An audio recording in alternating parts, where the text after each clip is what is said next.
Private Orioles will do it again tonight in Baltimore, Maryland, as the Indians look to make it 3 straight over the O's and be on their way to a sweep. This series will wrap up tomorrow at 1:35. But first things first, tonight, 7:05, Game 3 out of the 4-game set. Carlos Carrasco will be on the hill for the Indians, taking on Baltimore's Alfredo Simon.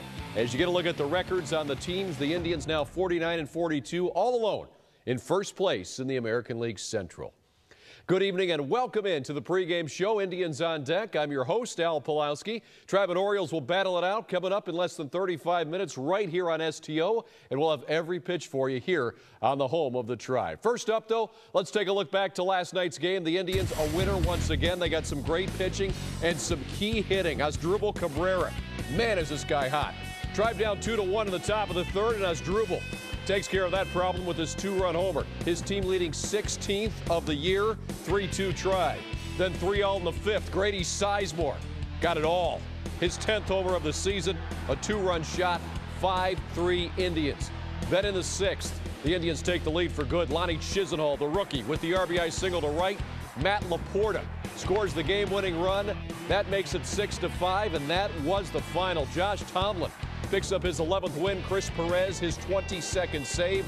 And after the game, Lonnie Chisenhall said, yeah, it's fun to win the close ones.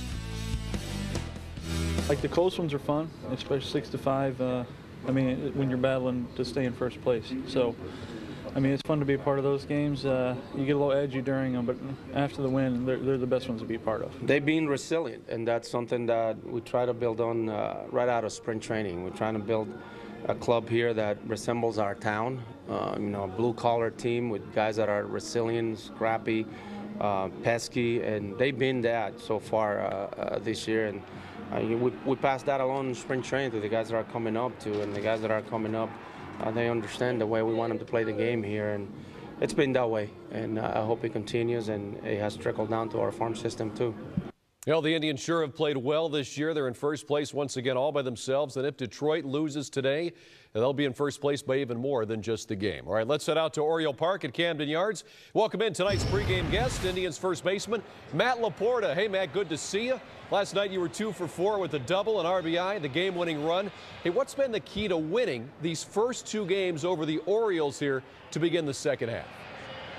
Well, I think the key for us has been just to go out there and continue to battle that every inning and get key hits. I think, when we get the 2-out hits are huge, and then when we get guys in scoring position and we drive those guys in, it is big, and our pitching has done great. Yeah, absolutely, man. And one of the things we just heard manager Maniac to say after the game last night, some adjectives he uses to describe the Indians team this year: resilient, scrappy, and pesky. Said that kind of mirrors the hometown of Cleveland. How do you feel about that? This team really does find ways to get it done, even on nights where maybe everything's not clicking.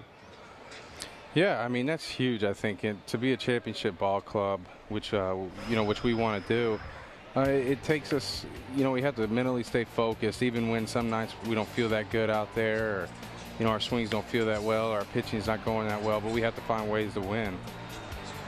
And Matt, you're batting nearly 300 in your past 6 games. What have you been focusing on at the plate lately? Just getting the ball out over the plate and attacking it, really, and not thinking. I think, we get in trouble in this game when we think too much, and we got to go out there and rely on our talent and have fun and trust that you have the ability to be out here. Matt, here we are in mid-July, first place. A lot of people have talked about the solid pitching that the Indians have gotten for the first half of the season. Now, beyond that, if you had to dig a little deeper, what's another reason you'd say this team has played so well this year?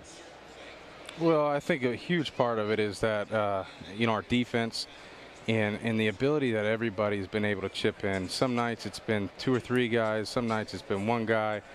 Other nights it's been the whole team that's put up runs and drove guys in and got on base. And it's really been a fun team to be a part of this year. Yeah, you've talked about that fun. How much fun are you guys having? Because it seems like everybody gets along incredibly well. Guys do things off the field together. It seems like a great group to be a part of.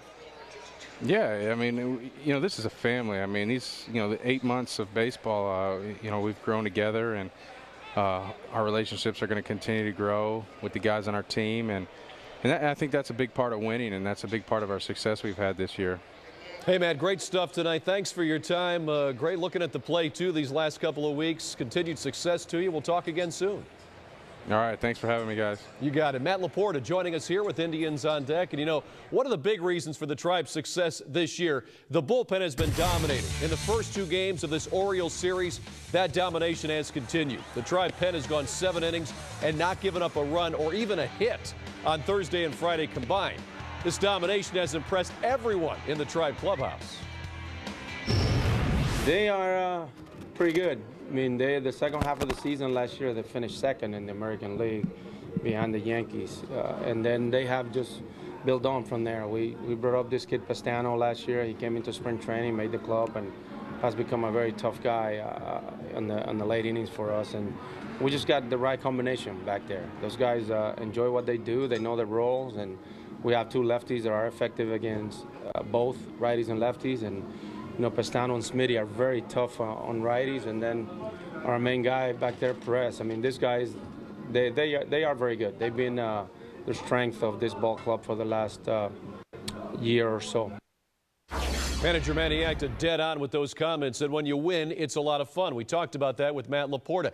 And one of the most fun things to this year's Indian season, well, they've been the comebacks at Progressive Field. For our poll question tonight at STOHD.com and Indians.com, we've chosen 4 classics from this year. It'll be up to you now to pick the best one. So let's take a look at these 4. First up, the Carlos Santana walk-off grand slam against Detroit back in April.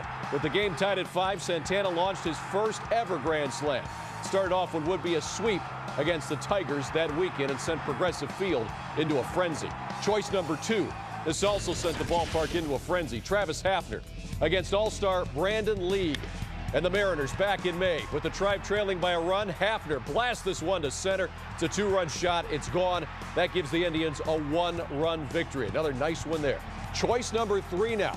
This was fun as well. Rookie Cord Phelps in extra innings against the Pittsburgh Pirates hits his first Major League home run.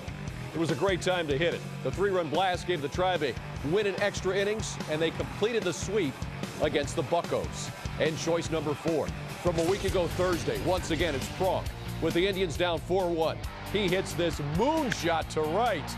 The Indians need all 4 of these runs to come back and beat the Blue Jays 5-4. This after they were down 4-0 entering the 9th inning. So now, which one of these 4 do you consider the best Tribe comeback win of the first half?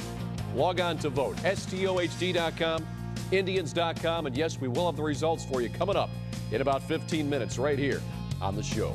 On deck, 2010 first-round draft pick Drew Pomerantz made his Double-A debut last night for the Akron Arrows. How'd he do? We'll have details coming up.